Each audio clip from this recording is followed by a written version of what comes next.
To je srečanje olimpijcev, se pravi kolegov, ki smo skupaj se udeleževali olimpijskih iger. Izkoristili smo moment za podelitev olimpijskih certifikatov, hkrati izkoristili za druženje in jaz upam, da se bomo v prihodnje vse večje številu.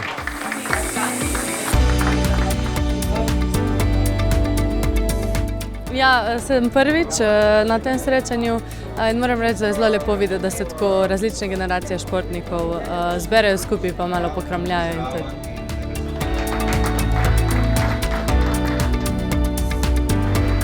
To je eno tako zelo lepo priznanje, se mi zdi, da ti olimpijski komitej, ki je res vrhunec vsega športa v Sloveniji, da te opazi.